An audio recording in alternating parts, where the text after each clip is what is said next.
Good day everyone. So, I am going to report or explain about Post-Freudian theory by Erikson. Overview of Erikson Post-Freudian theory.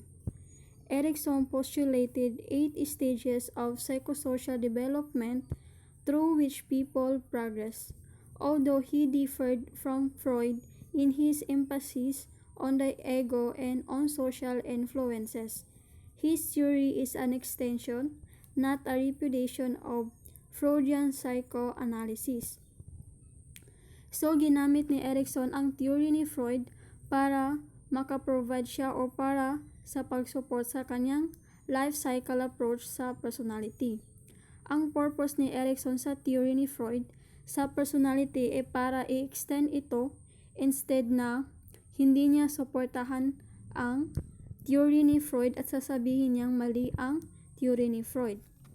Mas binigyan ng importance or attention ni Erikson ang both social and historical influences. Biography of Erikson. Erikson, born on June 15, 1902 in Germany.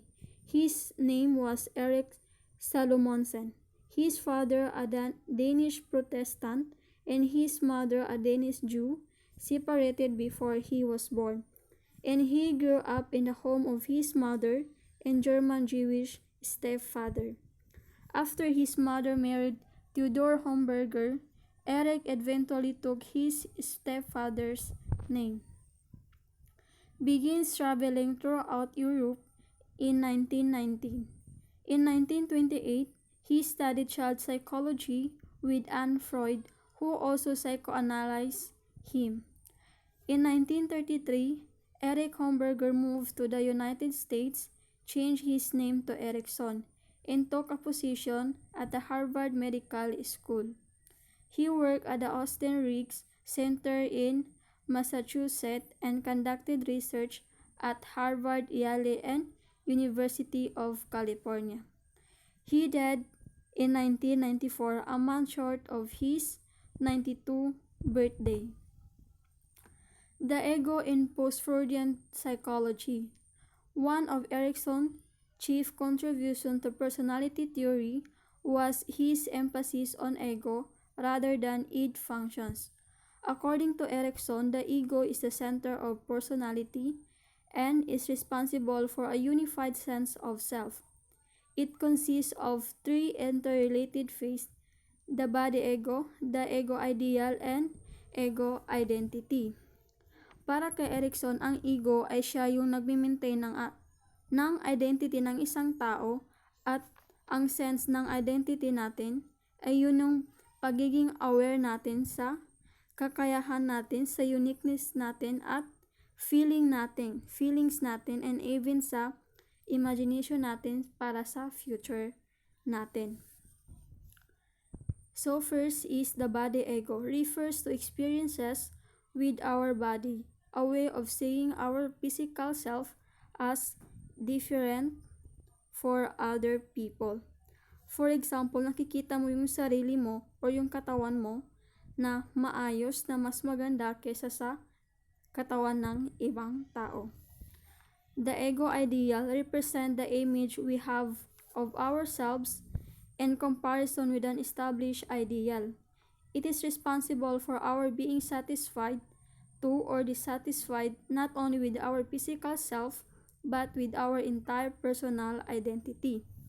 Ang ego ideal is yun yung pinipicture out mo yung sarili mo, kung ano ka ba dapat, paano mo ba dapat i-treat ang ibang tao. Dapat ba na mabait ka, dapat ba na maldita ka, or nakadepende yan sa sarili mo kung satisfied ka or dissatisfied ka sa personal identity na meron ka. Then, ego identity is the image we have of ourselves in the variety of social roles we play. So, ang ego identity naman ay yung sense ng identity para magbigay sa'yo ng kakayahan na ma-experience, na maging aware ka sa kung sino ka at kung ano ang role mo sa society.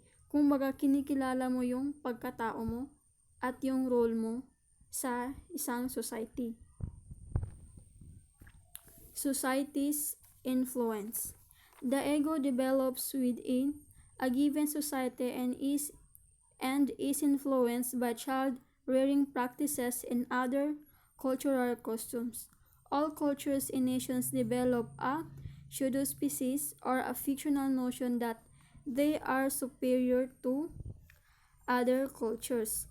Ang pseudo-species is yung highlight ng response ni Gandhi sa crisis na sa kanyang past. Dahil sa society's influence, ay naiisip ng bata na mas better, mas high quality ang religion nila dahil sa practices nila or kinalakihan nilang culture. Siyempre, ang bawat culture naman is pinapakita nila na mas maganda ang culture na meron sila.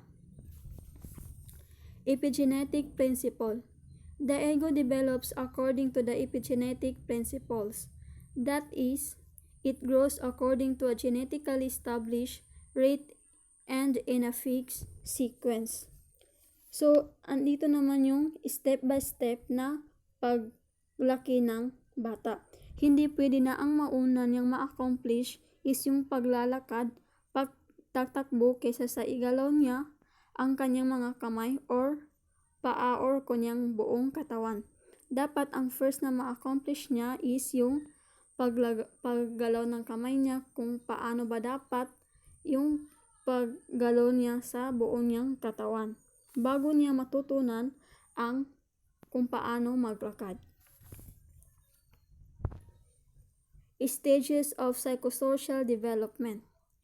Each of the 8 stages of development is marked by a conflict between asyntonic or harmonious element and asyntonic or disruptive element, which produces a basic strength or ego quality.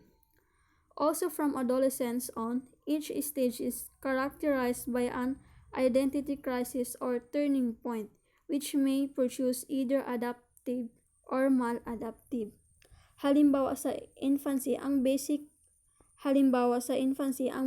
trust niya is kabaliktaran sa basic mistrust, which is nagaproduce siya ng basic strength, like ang basic strength ng infancy is hope. Then ang identity crisis is yung crucial period, either ma-adapt niya or hindi niya ma-adapt ang adjustment ng another stage. So, Erikson's 8 stages of psychosocial development. Ang trust versus mistrust is nasa 0 to 18 months, which is ang infant. Autonomy versus shame and doubt is nasa 18 months to 3 years, which is toddler.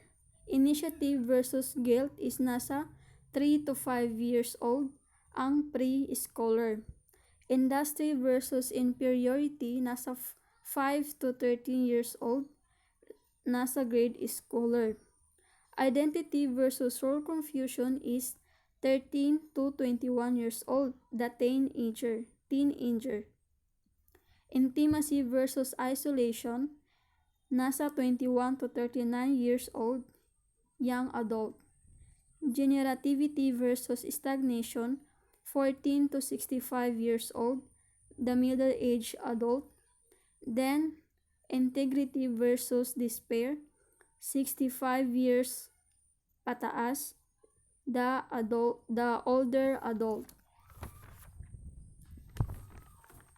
So, ang stage 1 is infancy, the trust versus mistrust. Erikson's view of infancy, the first year of life, was similar to Freud's concept of the oral stage, except that Erikson expanded the notion of incorporation beyond the mouth to include sense organs such as the eyes and ears. The psychosexual mode of infancy is oral sensory, which is characterized by both receiving and accepting. The psychosocial crisis of infancy is basic trust versus basic mistrust. From the crisis between basic trust and basic mistrust emerges hope, the basic strength of infancy. Infants who do not develop hope retreat from the world, and this withdrawal is the core pathology of infancy. Ang infancy ay nakadepende yan sa alaga ng mother, sa security and affection ng mother. Kapag nabigyan ng mother ang physical needs ng bata like love, security, ay ma-develop ng bata ang sense of trust sa mother.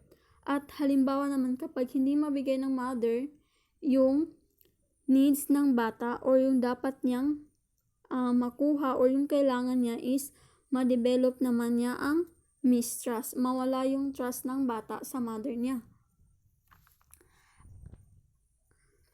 So, ang basic strength nito is hope. Erikson described this strength as belief na kung ano yung ninanais mo is makukuha mo. Pero ang infant or ang infancy na bata is hindi pa siya gaano nakaka-develop ng hope. Kaya ang kabaliktaran nito ay withdrawal, which is ma-outside world siya at mawala yung hope ng bata. Kaya mag-iiba yung kapag hindi niya ma-acquire yung hope, yung basic strength ng infancy is ma-out of world siya. Kumbaga mag-iiba na yung pananaw niya sa bawat stage. Stage 2, early childhood, autonomy versus shame and doubt. The second to third year of life is early childhood, a period that compares to Freudian stage, but it also includes mastery of other body functions such as walking, urinating, and holding. The psychosexual mode of early childhood is anal urethral muscular, and children of this age behave both impulsively and compulsively. The psychosocial crisis of early childhood is autonomy versus shame and doubt. The psychosocial crisis between autonomy on the one hand and shame and doubt on the other produces will, the basic strength of early childhood. The core pathology of early childhood is compulsion. At this time, yung bata is ma-develop na niya ang physical at mental abilities. Kumbaga nagagawa ng bata ang gusto nilang gawin, nakokontrol na nila ang kanilang katawan like cleanliness and mobility, yung mag-move. Ito yung time ng toilet training, sa paglalakad, paghawak ng mga laruan, paghawak sa iba pang objectives.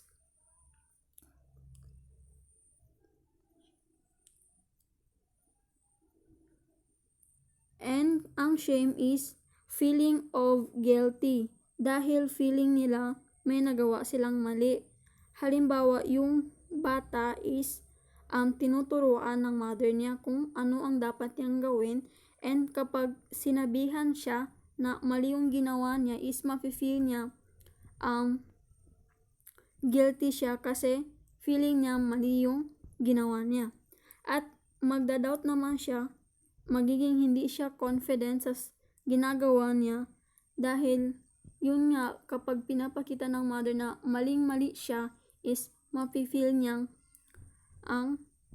hindi confident sa sarili niya.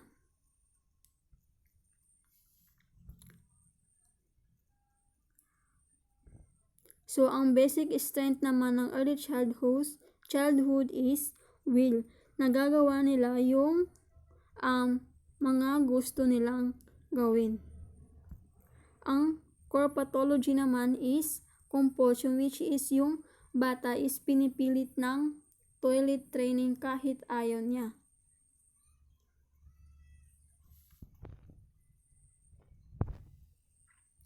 Stage 3, play stage, the initiative versus guilt. From about the third to fifth year, children experience the play age, a period that parallels Freud-Palick phase. Unlike Freud, however, Erikson saw the Oedipus complex as an early model of lifelong playfulness and a drama played out in children's mind as they attempt to understand the basic facts of life. The primary psychosexual mode of the play age is genital locomotor, meaning that children have both an interest in genital activity and an increasing ability to move around.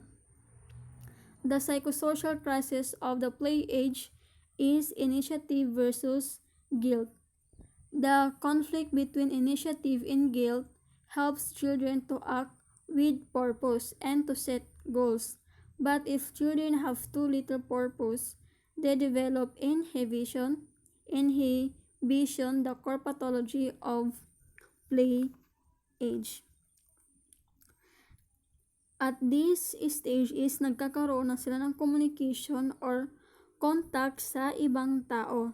Nade-develop na nila ang language skills at pagiging curious sa kanilang magulang, sa nakakasalamuhan nilang bata, or sa mga bagay na nakapaligid sa kanila.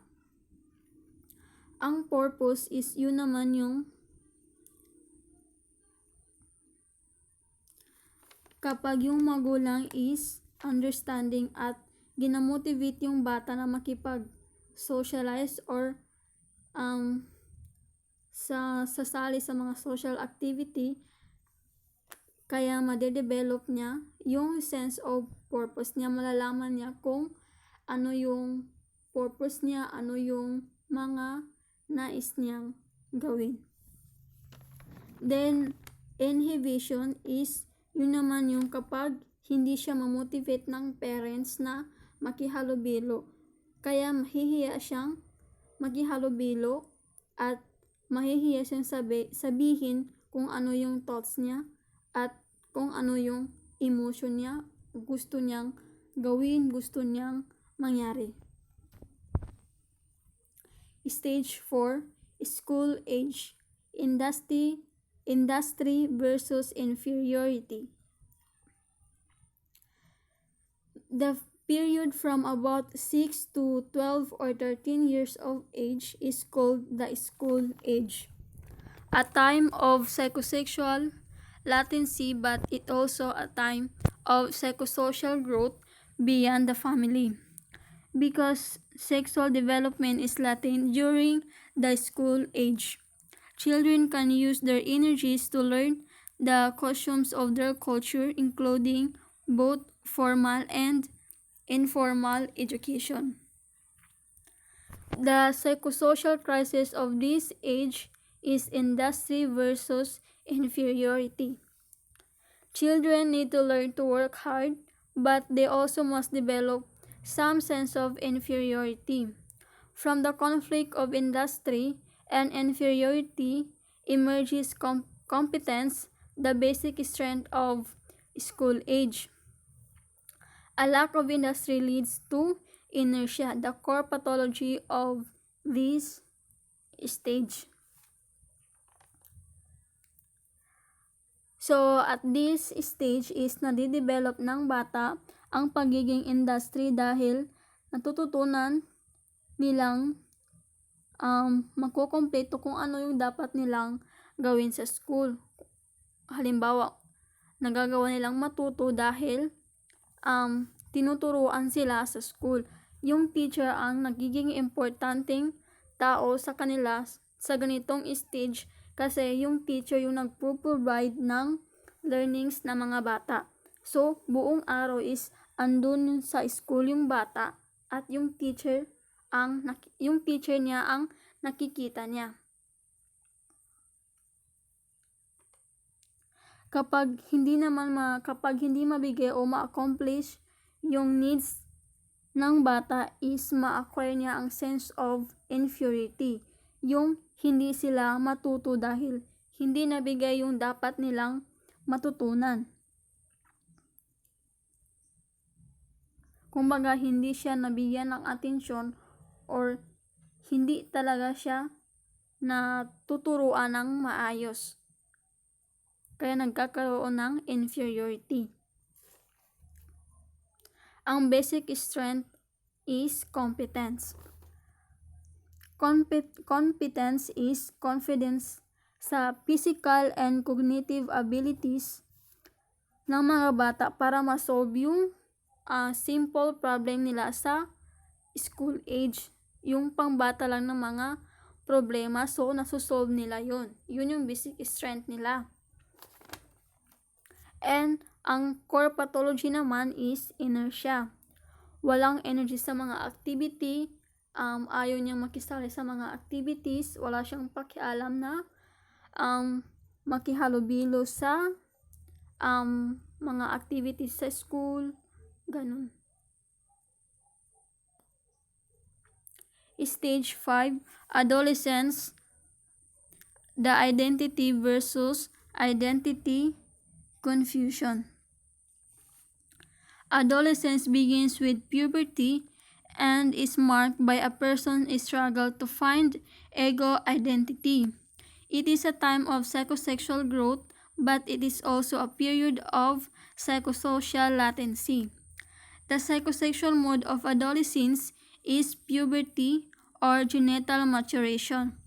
The psychosocial crisis of adolescence is identity versus identity confusion. Psychologically healthy individuals emerge from adolescence with a sense of who they are and what they believe. But some identity confused is normal. The conflict between identity and identity confusion produces fidelity or faith in some ideological view of the future. Lack of belief in one's own selfhood results in role repudiation or an inability to bring together one's various self-image.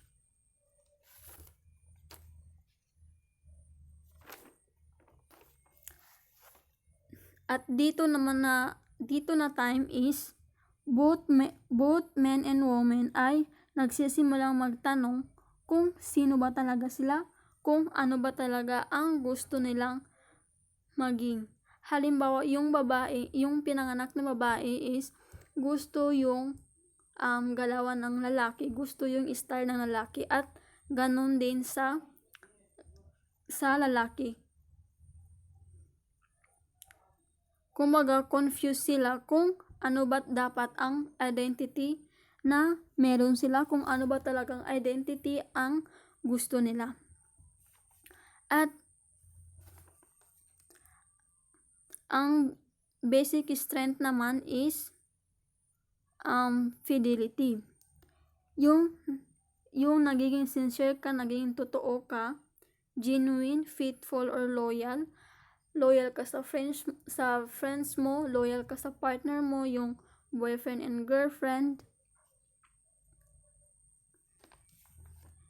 And role of repudiation naman is yun yung humahadlang para sa kakayahan ng tao na ma-identify niya kung sino siya, kung anong gusto niya.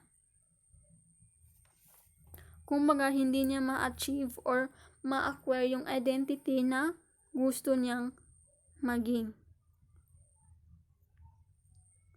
Kumbaga, wala siyang tiwala sa kung ano yung nafe-feel niyang identity na gusto niya.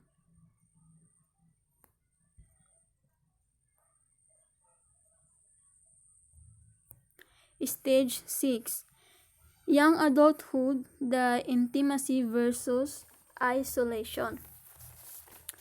Young adulthood begins with the acquisition of intimacy at about age 18 and ends with the development of generativity at about age 30. The psychosexual mode of young adulthood is genitality, which is expressed as mutual trust between partners and a stable sexual relationship. Its psychosocial crisis is intimacy versus isolation. Intimacy is the ability to fuse one's identity with that of another without fear of losing it, whereas isolation is the fear of losing one's identity in an intimate relationship. The crisis between intimacy and isolation result in the capacity to love. The core pathology of young adulthood is exclusivity or inability to love. So, intimacy is ito yung kapag meron kang healthy relationship, healthy friendship sa ibang tao na nandoon yung caring at trust sa isa't isa. Magiging isolation siya kapag umiiwas ka, kapag umiiwas sila na magkaroon ng contact sa ibang tao at nire-reject yung ibang tao.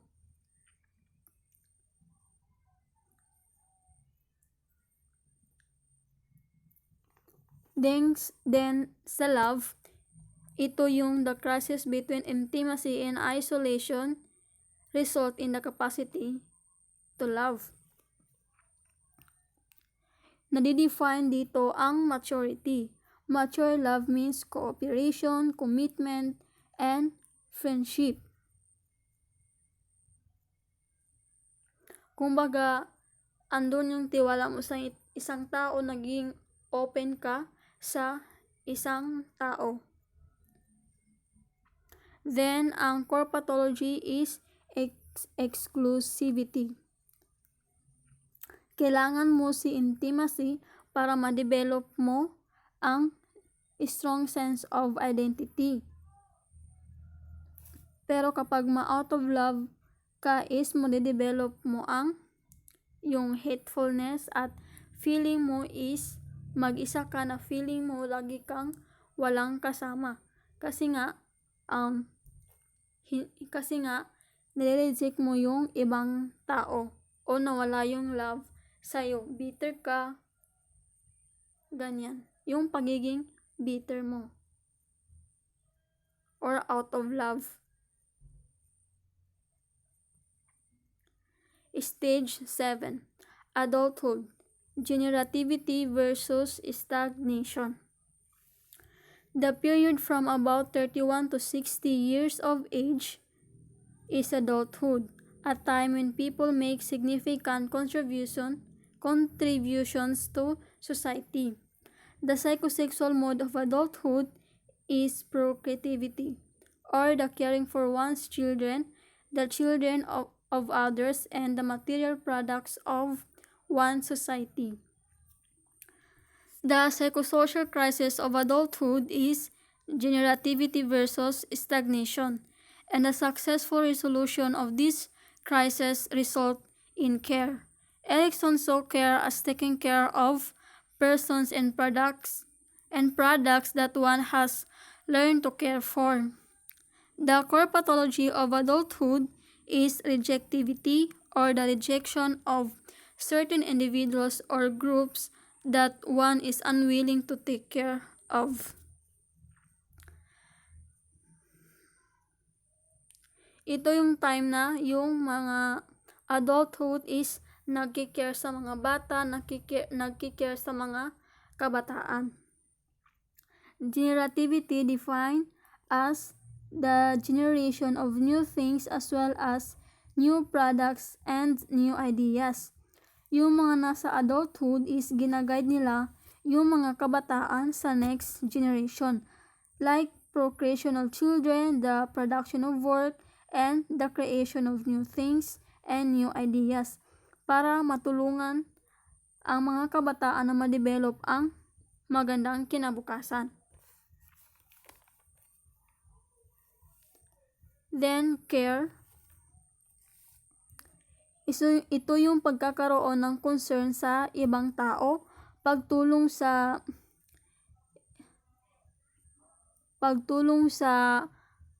iba para mas lalo nilang ma-fulfill ang kanilang identity.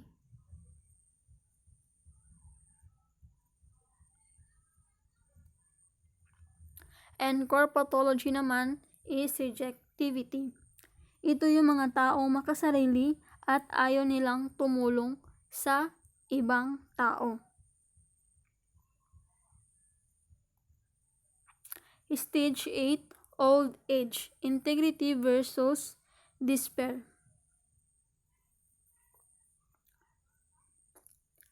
The final stage of development is old age, from about age 60 until death.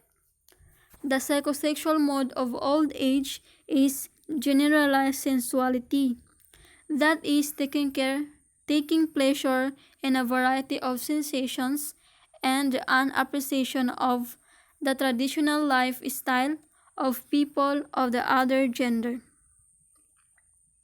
The psychosocial crisis of old age is the struggle between integrity, the maintenance of ego identity, and despair, the surrender of hope. The struggle between integrity and despair may produce wisdom, the basic strength of old age, but it may also lead to disdain, a core pathology marked by feelings of being finished or helpless. So, ang old age or stage 8 is ito yung inaalagaan na ng grandparents ang kanilang mga grandchild at maging ang mga nakakabatang member ng family or ng society. Ang men ay mas nagiging maalaga sa apo at ang atensyon ay nasa apo na rin.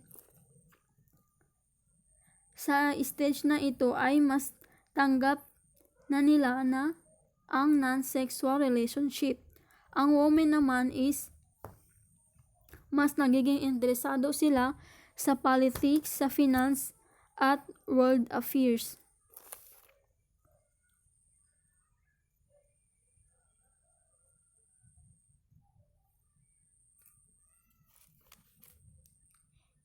Ego integrity, pagtanggap sa nakaraan. Kumbaga nagiging positive na sila. Kung ano yung nakaraan nila is nakaraan na nila yon at iniisip nila is kung anong behavior na, kung anong meron na sila sa present life nila. Ang despair naman is kapag hindi nila tanggap yung mga mali nila sa buhay na gusto nila bumalik sa nakaraan at mag-ibang direction ng buhay. Pero wala nang silang time para magsimula pa ulit ng panibagong buhay. Wisdom, ang basic strength ng old age. Yung pagkakaroon ng mas malalim na pananaw sa sarili, mas naiintindihan yung present life nila, mas natatanggap nila kung ano yung buhay na meron sila. Ang disdain naman, ito yung core pathology. Erikson, Erikson defined as a reaction to feeling in an increasing state of being finished, confused, helpless. Disdain is a continuation of rejectivity, the core pathology of adulthood. Kumbaga naiisip nila na tumatanda na sila, na hindi na sila nakakatulong. Kumbaga patapos na yung buhay nila. Kumbaga ang sa utak nila is negativity.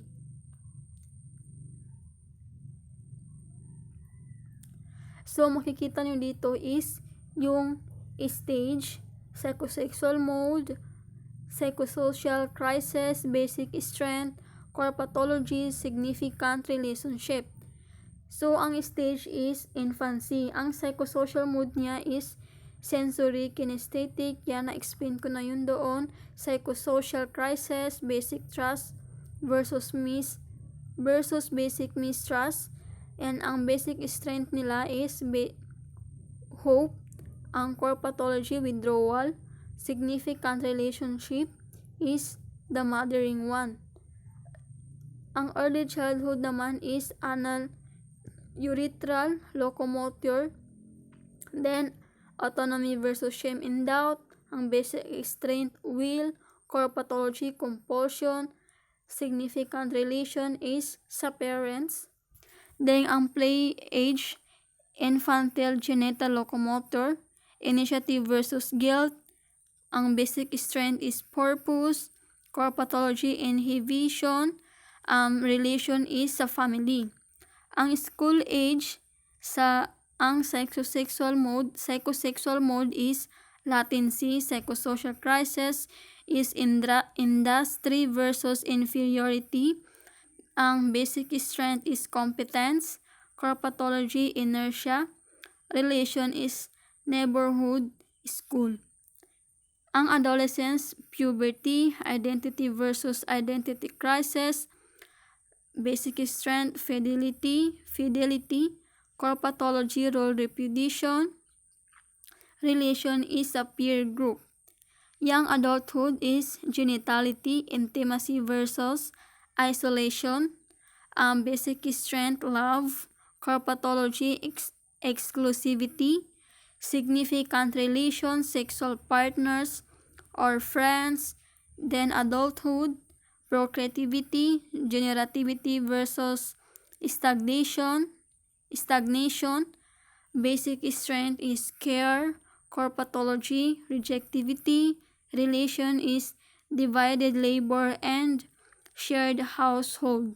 Lastly, the old age, generalization of sensual modes, integrity versus despair, basic strength, wisdom, core pathology, disdain, significant relation is all humanity. So, Erikson's methods of investigation. Erikson relied mostly on anthropology and psychohistory to explain and describe human personality. So, anthropological studies. Erikson's two most important anthropological studies were of Sioux of South Dakota and the Yurok tribe of Northern California. Both studies demonstrated his notion that culture and his health shape personality. So, ang sa South Dakota, ito yung Black American. So, ang methods ng investigation niya is nakabase siya sa culture and history para ma-shape niya or para ma-analyze niya yung personality, para ma-acquire niya kung ano yung gusto niyang ma-acquire para sa kanyang theory. Then, psychohistory. Erikson combined the methods of psychoanalysis and historical research to study several personalities, most notably Gandhi and Luther. In both cases, the central figure experienced an identity crisis that produced a basic strength rather than a core pathology. So, sa psychohistory din, ang isa sa mga naging methods of investigation ni Erikson, ito yung kila Gandhi at Luther na history, na kung anong merong history sila sa buong stages ng kanilang buhay. Sa both cases nila, Gandhi at Luther, is doon niya na-figure yung experiences, doon niya nakita yung identity crisis na nag-produce sa basic strength ng kanyang theory.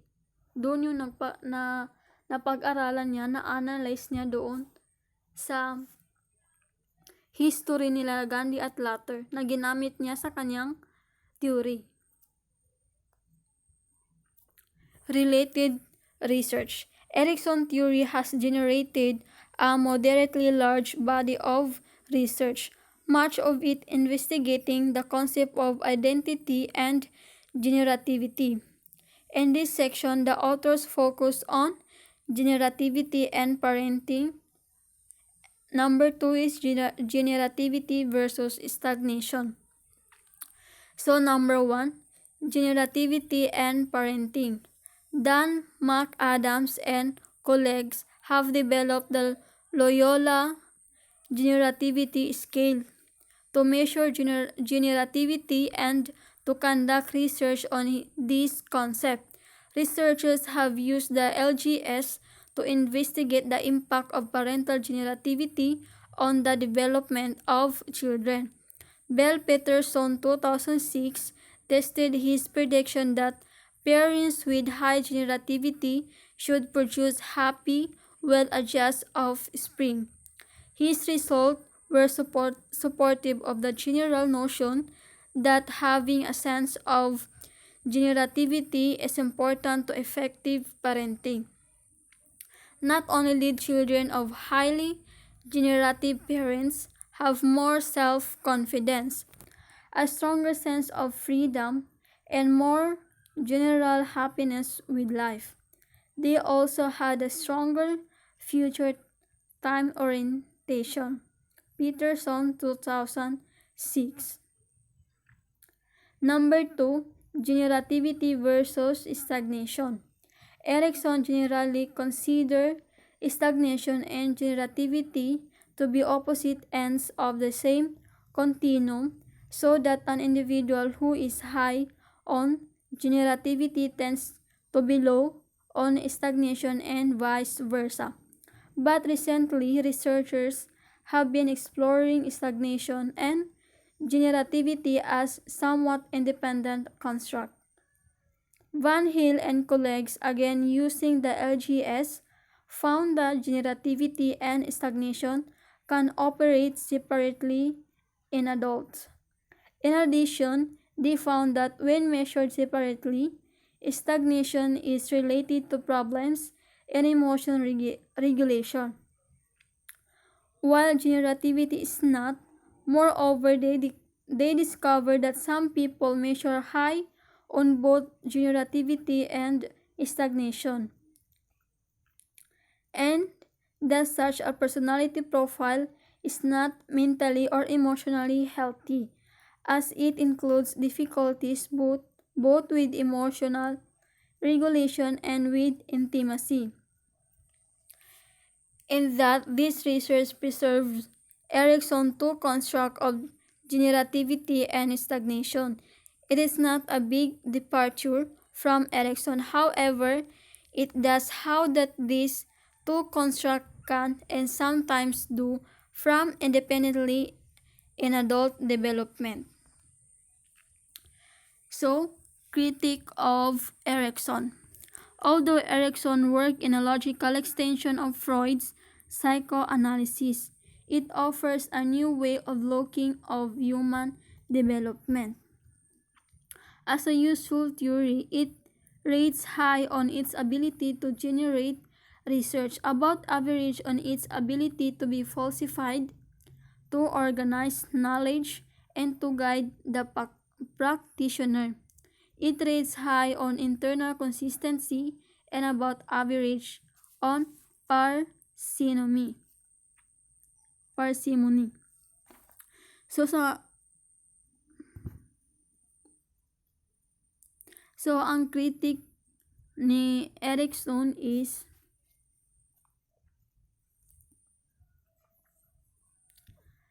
ang theory niya is mas applicable siya sa mga lalaki kaysa sa mga babae. Ang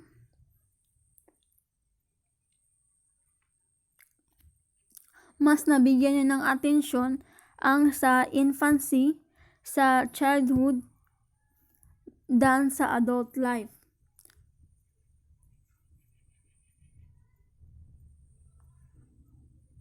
Kumbaga, yun lang yung na critic niya sa theory niya is doon lang siya nakafocus sa infancy and childhood than sa adult life, despite the claim to be a lifespan theory.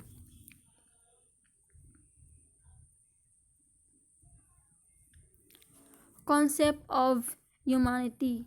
Erikson saw humans as basically social animals who have limited free choice and who are motivated by past experiences, which may be either conscious or unconscious. In addition, Erikson is rated high on both optimism and uniqueness of individuals. So nakikita ni Erikson sa mga tao na mas limited lang yung free choice nila sa kanilang buhay, na mas nagiging motivate sila, mas tinitignan nila kung ano yung past experience nila, which is magiging conscious sila or unconscious sila, magiging aware sila kung ano yung nangyayari sa kanila, or magiging hindi sila ma-aware kung ano yung mga nangyayari sa kanila.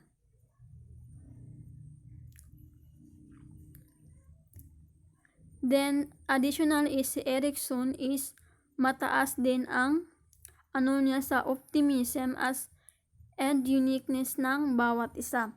Optimism is yung feeling ng na may mangyayari maganda sa future. Yung hope mo ngayon is mangyayari sa future. At yung pagiging uniqueness ng bawat tao, naniniwala din siya na may kanya-kanyang uniqueness ang bawat tao.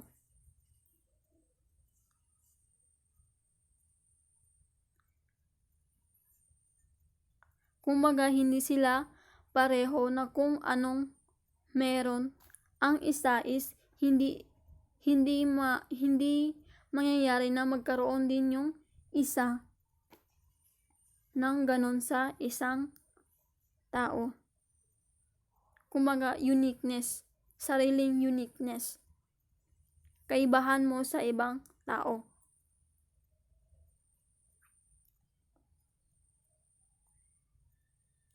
So, ayan, makikita nyo dito yung simula bata hanggang sa tumanda na. Ito yung stages and psychosocial development ni Erikson. So, ayan, basic trust hanggang sa older adult or infant to older adult. So, that's all. Thank you. Thank you for listening.